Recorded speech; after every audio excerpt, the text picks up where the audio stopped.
Hello बच्चों, तो चलिए इस प्रश्न को पढ़ते हैं। रेखाओं y बराबर 2 माइनस वर्गमूल 3 गुणा x प्लस 5 तथा y बराबर 2 प्लस वर्गमूल 3 गुणा x माइनस 7 के मध्य का कोण होगा।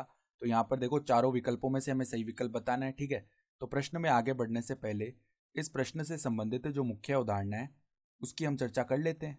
ठीक है, तो देखो M1 व M2 प्रवणता वाली दो रेखाओं के मध्य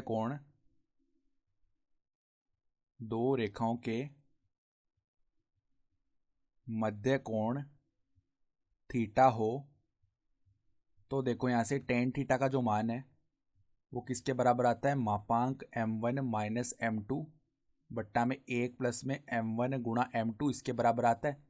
तो अब ध्यान से देखो, हमारे पास में रेखा के जो समीकरण है वो क्या है, y बराबर में 2 माइनस वर्गमूल 3। देखो इस पूरे पद को हम x और 5 से अलग अलग गुणा कर लें तो एक बार तो यहाँ पे x आ जाएगा और देखो प्लस में क्या होगा, 5 गुणा हो जाएगा 2 माइनस वर्गमूल 3 से। तो y बराबर एम एक्स प्लस सी से तुलना करेंगे ना, तो इसकी प्रवणता क्या आ जाएगी, m1 बराबर 2 माइनस वर्गमूल 3। फिर देखो दूसरी रेखा का समीकरण क्या है, यहाँ पर 2 प्लस वर्गमूल 3 को हम गुणा करें देखो पदों से, तो 2 प्लस वर्गमूल 3 गुणा x और माइनस में क्या आ जाएगा 7 गुणा में 2 प्लस में वर्गमूल 3।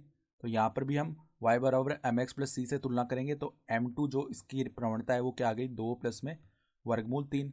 तो अगर देखो अब m1 प्लस नहीं m1 माइनस m2 का मान निकालेंगे ना, तो वो क्या आएगा, देखो 2 से 2 शून्य हो गया, माइनस वर्गमूल 3 माइनस का 2 वर्गमूल 3 आ जाएगा और m1 गुणा में m2 इसका मान निकालेंगे तो यहाँ पर देखो a माइनस बी, देखो इस प्रकार का पद आएगा, 2 माइनस वर्गमूल 3 गुणा में a प्लस बी यानी कि 2 प्लस में वर्गमूल 3। तो ये तो a square minus B square होता है, यानी कि 4 माइनस में वर्गमूल 3 का स्क्वायर हो गया 3, तो वो आ जाएगा 1।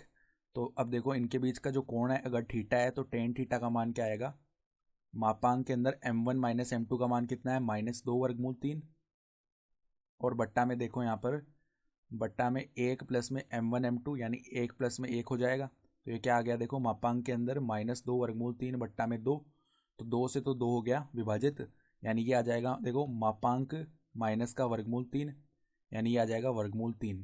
तो अगर टेन थीटा वर्गमूल 3 है तो थीटा का मान क्या आ जाएगा हमारे पास, पाई बट्टा 3। तो अब देखो मान लो इस प्रकार की दो रेखाएं हैं, तो अगर ये एक कोण हमारे पास थीटा आ रहा है, ठीक है, तो यहाँ पर इन दोनों के बीच में हम बात करें कोण की, ठीक है, तो इन दोनों के बीच ये कोण जो है ना ये किसके बराबर आ जाएगा, 180 डिग्री माइनस थीटा आएगा, या क्या बोल सकते हैं, पाई माइनस थीटा बोल सकते हैं रेडियन में बात करें तो। ठीक है, तो इन दोनों रेखाओं के बीच कोण या तो हम थीटा बोल सकते हैं या क्या बोल सकते हैं, अगर हम बात करें तो पाई माइनस थीटा भी तो हो जाएगा कोण, तो पाई माइनस पाई बट्टा 3 जो कि क्या आ जाएगा 2 पाई बट्टा 3, ये आ रहा है कोण। ठीक है, तो हमारे पास में विकल्प देखें ना, तो विकल्प देखो जो बी है वो सही विकल्प हो जाएगा। ठीक है, तो आशा करता हूँ कि आपको ये प्रश्न समझ में आया होगा। धन्यवाद।